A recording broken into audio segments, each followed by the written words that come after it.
तो middle class कहाँ जाएगा ये बताइए ना, किसके पास जाएगा हाथ मांगने के लिए, किसके सामने हाथ फैलाएगा कि आप हमें भी कुछ दो। उसकी मजबूरी है कि वो तो मांग भी नहीं सकता किसी से।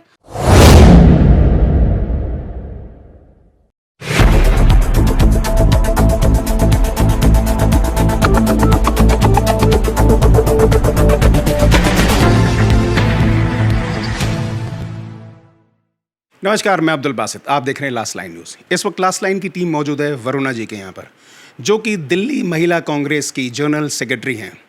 तो जिस तरीके से अनलॉकिंग की प्रक्रिया चल रही है, दिहाड़ी मजदूरों का सोचा गया है, फैक्ट्रीज़ का भी सोचा गया है, लेकिन वहाँ पर भी दिहाड़ी मजदूरों का ही सोचा गया है और मिडिल क्लास का नहीं सोचा गया है।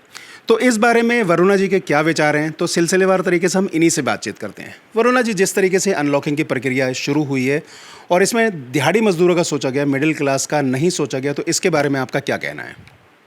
सबसे पहले तो केजरीवाल जी जो हमारे मुख्यमंत्री हैं दिल्ली के, उनको धन्यवाद है कि 1.5 महीने बाद उन्होंने अनलॉक की प्रक्रिया शुरू की।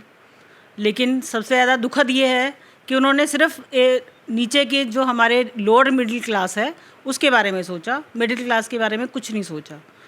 मिडिल क्लास के बारे में भी थोड़ा सोच लेते मुख्यमंत्री जी, क्योंकि एक मिडिल क्लास ही ऐसा है जिससे आप अपर मिडिल क्लास और लोअर मिडिल क्लास दोनों इफ़ेक्ट होता है। मिडिल क्लास एक ऐसी क्लास कह सकती हूँ मैं, क्योंकि हम लोग भी उसी में बिलोंग करते हैं। हमारे से कुछ लोगों ने उम्मीदें लगा रखी हैं और हमसे ही कुछ लोगों के घर चलते हैं। तो मैं आपसे रिक्वेस्ट करना चाहूँगी, मैं आपसे आग्रह करना चाहूँगी कि कुछ मिडिल क्लास के लोग बारे में भी सोचिए कि वो बेचारे कहाँ जाएंगे। बताइए, आप किससे मांगने जाएं? वो आप दिल्ली के सीएम हो गए, मोदी जी इंडिया के पीएम हो गए, दोनों लोग मिलके या तो लोअर मिडिल क्लास का सोचते हो या बिल्कुल अपर क्लास का सोचते हो। आप उनको जो है राशन पहुँचवा रहे हो घरों में बैठ के, और अपर क्लास के जो बहुत ज़्यादा लोग हैं उनके लोन्स माफ़ करके उनको फ़ायदा पहुँचवा रहे हो। तो मिडिल क्लास कहाँ जाएगा ये बताइए ना, किसके पास जाएगा हाथ मांगने के लिए, किसके सामने हाथ फैलाएगा कि आप हमें भी कुछ दो। उसकी मजबूरी है कि वो तो मांग भी नहीं सकता किसी से और किसी के आगे कुछ बोल भी नहीं सकता, लाइन में लग के राशन नहीं ले सकता और किसी को बता भी नहीं सकता कि जी मेरे घर में तो राशन भी नहीं है। तो कृपया करके आप थोड़ा सा इस ओर भी ध्यान करें। अगर आप अनलॉक की प्रक्रिया शुरू कर रहे हैं तो मेरे सजेशन से, मेरे सुझाव से आपको मिडिल क्लास लोगों से भी या तो आप सलाह मशवरा कीजिए या उनके लिए कुछ रिस्ट्रिक्शंस के साथ, कुछ पाबंदी के साथ में मार्केट खोलने का ऐलान करिए, ताकि अगर कोई ग्राहक आता है, उनसे 2 पैसे की कमाई होती है तो उनके घर में कुछ तो आए, क्योंकि उन्होंने EMIs भी देनी है, बच्चों की जो ऑनलाइन पढ़ाइयाँ चल रही हैं उसके लिए फ़ीस भी देनी है। आप बताइए कहाँ से लाएंगे वो?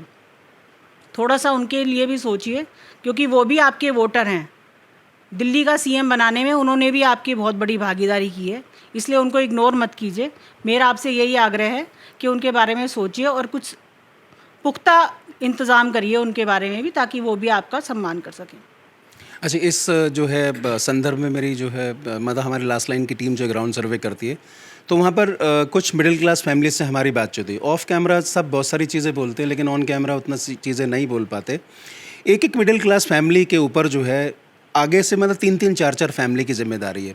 और नेता लोगों का कहना है कि जब ये अपने मुंह से नहीं कह रहे या लाइन में नहीं लगे तो हम इनके लिए क्यों करें। तो इस बारे में आपका क्या कहना है? नहीं, कह रहे हैं का क्या मतलब है? आपको खुद सोचना चाहिए ना। आपकी प्रजा है, वो आपकी जनता है, आप राजा हैं यहाँ के। अगर आप इनके बारे में नहीं सोचेंगे तो कौन सोचेगा? आप बताइए, सिर्फ वोट के टाइम पे ही जनता याद आती है आपको? वैसे कुछ नहीं करेंगे आप। मतलब वोटर है आपका अगर लोअर मिडिल क्लास, आपको पता है आपने फ्री बिजली दे दी, आपने फ्री पानी दे दिया, आपने फ्री राशन दे दिया, वो ठीक है, पहुँच गया झुग्गियों में। लेकिन जो मिडिल क्लास है वो क्या करेगा? वो किसके पास जाएगा? और जो बड़े पूंजीपति हैं उनके आपने लोन माफ़ कर दिए। तो आप तो मतलब उन्हीं के राजा रह गए। आप तो हमारे लिए, मिडिल क्लास के लिए तो कुछ रहे नहीं। हम आपकी जनता नहीं है। सिर्फ वोट मांगने के टाइम पे आप आ जाएंगे बस कि लाइए हमें वोट दीजिए।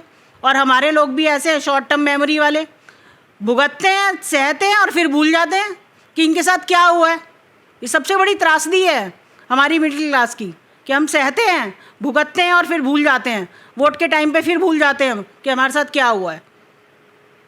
तो इसलिए आपसे आग्रह है कि अभी थोड़ा सा आप ध्यान करें मिडिल क्लास के ऊपर, कैसे वो अपना दिनचर्या चला रहे हैं, कैसे 4 लोगों का और पेट पाल रहे हैं। आपको थोड़ा सा तो सोचना चाहिए। तो इसलिए मेरा तो यही आग्रह है कि धीरे धीरे करके अनलॉक प्रक्रिया में आप मिडिल क्लास को भी इन्वॉल्व करें ताकि उनका भी थोड़ा सा भला हो सके। बहुत बहुत शुक्रिया, आपने लास्ट लाइन के सामने अपने विचार रखे। Thank you. जैसे कि आपने देखा, इस वक्त हम वरुणा जी के पास हैं और उनसे इस अनलॉक की प्रक्रिया के बारे में बहुत सारी बातचीत हुई और हमारा मेन फोकस जो है मिडिल क्लास के ऊपर था, क्योंकि हमें लगता है कि दिहाड़ी मजदूरों को चाहे कम ही सही लेकिन बहुत कुछ उन्हें मिला है और मिडिल क्लास जो है सफ़र कर रहा है। और वरुणा जी का भी यही कहना है कि जो मिडिल क्लास है उनको उनका हक मिलना चाहिए। अगर अनलॉकिंग की प्रक्रिया चल रही है तो उसके अंदर मिडिल क्लास का भी ध्यान रखे जाना ज़रूरी है। तो आज के लिए बस इतना ही। कैमरामैन मुन्ना भाई के साथ मैं Abdul Basit, last line news, Delhi.